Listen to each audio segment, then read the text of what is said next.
जय हिंद एस्पिरेंट्स, मैं रूबी ठाकुर स्वागत करती हूँ आप सबका एसएसबी क्रैक एग्जाम चैनल पर। तो आज आई हूँ मैं आपसे बात करने एक नए टॉपिक पर। और आज का जो टॉपिक है that is related to recently United Nation में एक इस्लामोफोबिया को लेकर रेजोल्यूशन चल रहा था जो पाकिस्तान ने इंट्रोड्यूस किया था, लेकिन उस पर इंडिया ने एब्सटेन कर दिया है वोट करने से। तो चलिए जानेंगे आज के पूरी वीडियो लेक्चर में कि ये रेजोल्यूशन किसके रिलेटेड था और बेसिकली ये इस्लामोफोबिया होता क्या है। So India abstained the UNGA on a draft resolution introduced by the Pakistan जिसको support कर रहा था China, that is on the Islamophobia, asserting that the prevalence of a religious phobia against Hinduism, Buddhism, Sikhism and other faiths facing violence and discrimination must also be acknowledged। तो चलिए जानेंगे पूरे के पूरे लेक्चर में कि यहाँ पे कुछ वर्ड्स आपको देखने को मिल रहे हैं, that is the Islamophobia, then we are having the religiophobia and उनके एक्नॉलेज करने की बात की जा रही है। तो देखते हैं कि इसका डिटेल में मतलब क्या है। चलो पहले बात करते हैं कि इस अगर रेजोल्यूशन के साथ स्पेसिफिकली बात करें तो मेजर्स टू कॉम्बैट इस्लामोफोबिया ये था इस रेजोल्यूशन का नाम, जो कि पाकिस्तान सामने लेके आया था।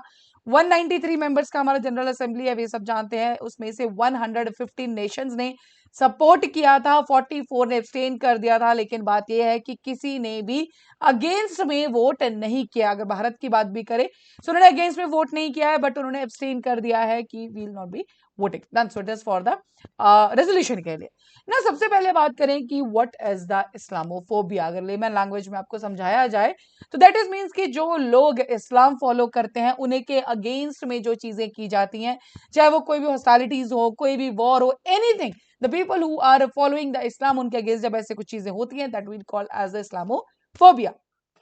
So Islamophobia is an extreme fear of and the hostility towards the Islam and the Muslims। जो भी लोग इस्लाम फोन करें उनके खिलाफ का फोबिया जो है, फोबिया हम जानते हैं हिंदी में भी दैट मीन्स अ डर। So often leads to hate speech, hate crimes, as well as the social and political discrimination. It can be used to rationalize the policies such as mass surveillance, incarceration जो कि imprisonment हम जानते हैं, and can influence domestic and the foreign policy। So Islamophobia is basically a fear, prejudice and the hatred of Muslims that leads to the provocation, hostility and intolerance।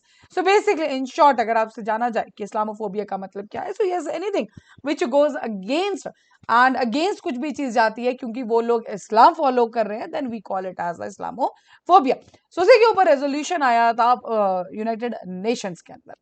Now बात करें भारत का, इस पे क्या कहना था। जो हमारी भारत की परमानेंट रिप्रेजेंटेटिव है, यूएन एम्बेसडर रुचिरा कंबोज, तो उन्होंने उसमें जब जताया, उनका कहना ये था कि ठीक है हम इस्लामोफोबिया की बात तो कर रहे हैं, but what about the anti semitism, Christianophobia. Islamophobia को हम हर बार एड्रेस कर रहे हैं, लेकिन क्या जो नॉन अब्राहमिक रिलीजन्स है उनका क्या, चाहे वो क्रिश्चियंस है चाहे वो सिख्स है, उनके अगेंस्ट भी अलग अलग जगहों पे इस तरह की हॉस्टिलिटीज देखने को मिल रही है। सो उनके बारे में कौन सोचेगा और कब सोचेगा। Then clearly evidence show that over decades followers of non-abrahamic religions have also been affected by religiophobia। this has led to the emergence of contemporary forms of religiophobia, anti-hindu, anti-buddhist, anti-sikh sentiments and an explanation of India। तो उनका कहना यही था कि yes we are addressing the Islamophobia, ठीक है हमें करना भी चाहिए, लेकिन why to go with only one religion and बाकी religions का क्या। एंड उसी के बीच में उन्होंने एड्रेस की कुछ चीजें कि क्रूशियल है रिकॉग्नाइज करना। इस पर्टिकुलर टाइम पे हमारे पास 1.2 बिलियन फॉलोअर्स हैं हिंदुइज्म के, 535 मिलियन फॉलोअर्स हैं बुद्धिज्म के एंड 30 मिलियन फॉलोअर्स हैं सिखिज्म के। But so this is the time कि हमें रिलीजियोफोबिया को फोकस करना चाहिए। That means we should address each and every religion, not only one religion. And जो कंसेप्ट है इस्लामोफोबिया से हटके हमें बाकी जो भी पूरा रिलीजन्स को लेके, क्रिश्चियनोफोबिया हो गया या हिंदुइज्म को लेके हो गया, सिखिज्म को लेके हो गया, सबको हमें इस टाइम पे देखना होगा। Because what we have seen कि हमने रिपीटेडली वॉर्स देखे, प्लेसेस ऑफ वर्शिप, चाहे हम टेम्पल्स के बारे में बात करें, गुरुद्वारा के ऊपर बात करें, मोनेस्ट्रीज के बारे में बात करें, तो सबके ऊपर ऐसे कुछ वॉर्स किए जा रहे हैं। So we have to address this particular thing. So it is the time that we acknowledge the prevalence of the religiophobia rather than single out just one। सिर्फ एक इस्लाम को देखते हुए नहीं बल्कि बाकी रिलीजन्स को भी हमें फोकस करना होगा. So the contemporary forms of religious phobia are evident in the increasing attacks on the religious places such as gurdwaras, monasteries and temples, as well as spreading of hatred and disinformation against non-Abrahamic religions in many countries. Yes, कि हम इस्लाम तो बहुत पहले से देखते हैं, but yes, हम बाकी countries के ऊपर भी अगर नजर घुमाएं, so this is the right time कि हमें religion phobia को देखना चाहिए, because when we are talking about the religiophobia, तो हम सब religions को साथ लेकर देख रहे हैं.